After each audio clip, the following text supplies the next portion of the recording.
Everyone. So this morning I wanted to talk about intuition and the importance of trusting your intuition. So first of all, what is it? Well, we all have some form of I like to call it a built-in inner GPS system.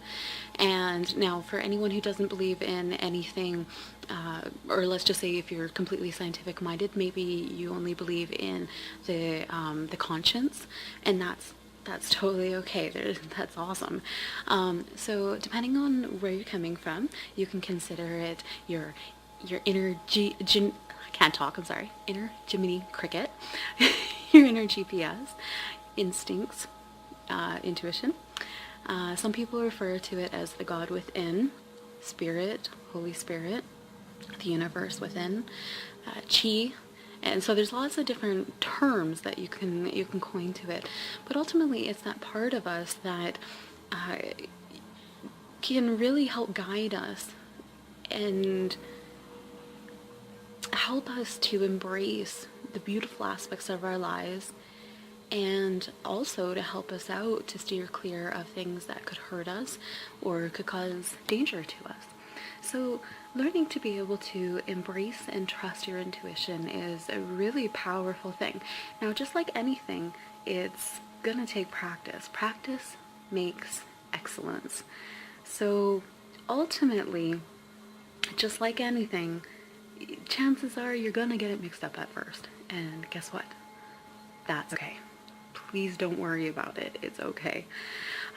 I avoided listening to my intuition for a long time, not because I didn't want to, but because I didn't understand how. And I was so terrified for the majority of my adulthood life, of making mistakes. And there was some back history to that. But anyway, I was so scared of making mistakes that I decided, if I couldn't figure out the difference between my own personal desires and intuition, or what fear was trying to tell me and my intuition, then I'd do the best I could to listen to it when I really felt it was obvious, but otherwise I was gonna rely completely on logic and reason. Which, anything in life, there's a balance, right? So listening to your logic and reason, but also listening to your emotions and your spirit, or in this case, that inner guidance system, is a really healthy thing to find that balance. So this is a really important thing and can really help us out. And I'm going to give you a couple of examples of here of how it can help out. I made up my mind, you know what? I'm making mistakes anyway. So why not make them learning to trust that part of me that can really help me out? I mean, I went basically a decade without really listening to it. Hardly ever. And my life already had a bunch of problems in it. So why not try this out? Because I had nothing to lose. And I'm really grateful I did. So 2 years ago I started this, and it was in alignment with my self-love, self-acceptance journey, healing journey, and I'm really grateful that I did, because the better you get at it, the quicker you're going to respond to it. So it can literally say, okay, go here, go there, and you'll have learned to recognize what it feels like and what it sounds like. And so then you can actually act on it like immediately, which is really great. Now, before I get too much into that, please know that things can affect your ability to hear it properly or interpret it accurately. So if you're fatigue is a big one. If you're exhausted, sometimes it can be really hard to tell what that inner guidance system is saying. If you're sick, or if you're in pain, a lot of pain, if the environment you're in is very chaotic, different contributing factors can definitely make it more difficult to listen to and trust that. So when that comes, do the best that you can, but in those occasions, a lot of times I just let my mind take over. Let that logic and reason, okay, well, is this what I want to be doing? Is this where I need to be? Blah, blah, blah, blah. So you just do the best you can, and again, it's okay if you slip up and make mistakes or misinterpret it sometimes. So a couple of things to keep in mind is, first of all, there is a huge difference between human ego and your intuition, okay? So let's call it human ego and spirit, that spirit voice within.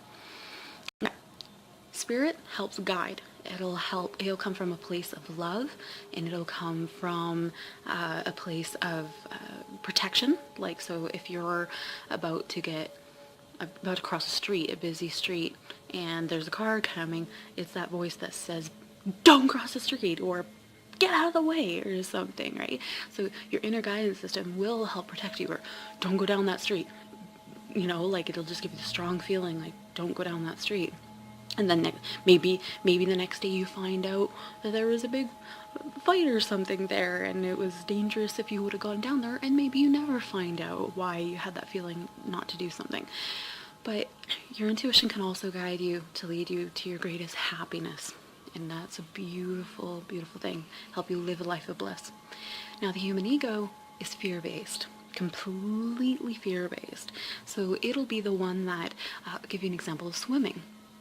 You've never learned how to swim, and so it's the one that says, no, don't learn how to swim. No, don't do it. Yeah, but what if you drown? You could drown. If you learn how to swim, someday you could be swimming in an ocean, and there could be sharks, and you could drown, and it would just be a horrible experience. Never learn how to swim. Oh, and that fear. Oh, the deep waters. Oh man, you don't want to go there. Well, spirit, or your instincts, your inner guidance system, is going to go, hey, probably don't learn how to swim on your own. Let's get a buddy system. I know you're afraid, but you can do this. We can do this. Hey, we've got this.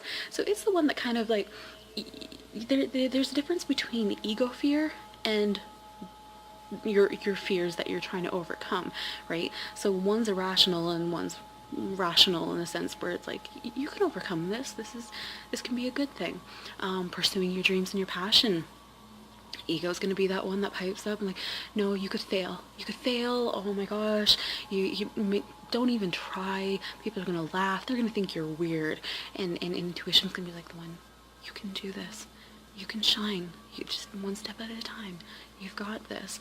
So huge difference between the two. And so it's really cool and fascinating. I'm going to give you the bus example. City transit, such a cool thing. When I was living in Nanaimo, and I even had a few experiences here in Southern Alberta, where when I was really starting to kind of get the hang of listening to my intuition, I was going to university, and our university is built on a hill. So there's different sections that, okay, here's the bus loop right here, and then here's kind of where I was, way up the hill. I didn't have the time. I didn't have a bus schedule, so I had no awareness what time it was. And I can't remember exactly the reason, but I knew I had to get home, and I had to get home like really, really quickly, either to pick something up for school or whatever. And I was like, oh no, I don't have a bus schedule. What am I going to do? I was so tired. I didn't even know what was going on. And so now with me, I believe that my intuition is my spirit, but a combination with my spirit and a connectedness to a higher consciousness, higher power. Please feel free to interpret everything I say on this YouTube channel into your own belief system. So if I say God, or if I say universe, you can interpret it as whatever your belief system, okay? Because the point of this channel is to get the beautiful messages across, not to get hung up on the words for me. So I resonate with quite a few of them, so I'll use quite a few of them. So anyway, for me at the time, I just kind of put it out there. I'm like, I need help, please. Like, what do I do here? Because I need to do this, All of a sudden, I just had this feeling, go to the bus loop. So I'm like way up here, and it was like, don't hesitate, go to the bus loop right now. And so I grab my things, get my stuff in my backpack, pick up, and start heading down the stairs and going as quickly as I was able. I had a broken toe at the time, so that didn't make things easy, but I just did the best that I could. Get to the bus loop, and I get there, and the bus was just coming. Like, I was just able to catch the bus home Otherwise, I would have had to wait longer, and I can't remember why, but that wouldn't have been good. Now, this was really great in that I could use that. That was a resource, a tool that I was able to utilize on a lot of occasions, and it's been a resource I've been able to use wherever I've